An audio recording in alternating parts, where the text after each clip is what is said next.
প্রেগনেন্সিতে সবারই কম বেশি কষ্ট হয়, কারো একটু বেশি হয়, কারো একটু কম হয়। কিন্তু আমি চাই সবাই যেন সুস্থই থাকে, কিন্তু আমার কষ্টটা একটু বেশি হচ্ছে। তো এটা নিয়ে আমার বাড়ির লোকের কোনো সমস্যা নেই, সবাই আমাকে যথাসাধ্য আমার পাশে থাকছে, আমাকে সুস্থ রাখার চেষ্টা করছে। কিন্তু কয়েকজনের খুব অসুবিধা হচ্ছে। সে বলছে আমার বেবি বাম মধ্যাহ্বাসে আমার পেট উঁচু হয়নি বলে, তাই জন্য আমার নাকি কোনো অসুবিধা নেই। তো তোমরাই বলো, পেট উঁচু হলেই কি মানুষের শরীরে অসুবিধা হয়? আগে পরে অসুবিধা হয় না? তো সে সেটা জানে না, সে হয়তো বেশি কিছু জানে, তার জন্য সে আমাকে এরকম মন্তব্য করেছে। তো আমার মন মাইন্ড খুব খারাপ ছিল। তারপর আমার বর আমাকে নিয়ে গেছিলো খাবার খাওয়াতে মোমোতে। এখানে আমরা আজকে ফার্স্ট টাইম এসেছি, কোনো দিনই খাইনি। আর মোমো সেরকম খাই না, কিন্তু প্রেগনেন্সিতে মোমো খাওয়ার খুব ইচ্ছা ছিল, তো তাই জন্যই আমার বর আমাকে নিয়ে গেছিলো।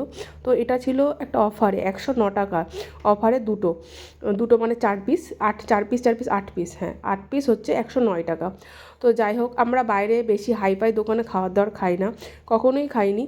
তো আমার বর আমাকে নিয়ে গেছিলো। যাই হোক, এখন খুব সমস্যার মধ্যে আছি, কারণ একদিকে প্রেগনেন্সি চলছে, একদিকে আমার বরের পড়াশোনা চলছে, আর এদিকে নো ওয়ার্ক নো পে করতে পারছে না। এটা নিয়েও আমাকে অনেকে অনেক কথা শুনিয়েছে যে আমি নো ওয়ার্ক নো পে কেন করছি না। দেখো, আমার বর আমাকে আমাকে একটা সুযোগ দিয়েছে চাকরি করার জন্য, সে সেই সুযোগটা অনেক বছর ধরেই দিয়েছে, সেটা করে পড়াশোনা করে আজকে আমি এই জায়গাটায় আছি, যেখানে যেতে পেরেছি ভগবান আর আমার বাড়ির লোকের আশীর্বাদে। বিশেষ করে আমার বর আমাকে সাপোর্ট করেছে তার জন্য। তাই আমিও আমার বরকে একটা সুযোগ দিয়েছি, আমি তো কোনো অন্যায় করিনি। ও চাকরি পাক বা না পাক, ওকে পড়াশোনার একটা সুযোগ করে দিয়েছি। তো তাই জন্যই নো ওয়ার্ক নো পে আমি করতে পারছি না।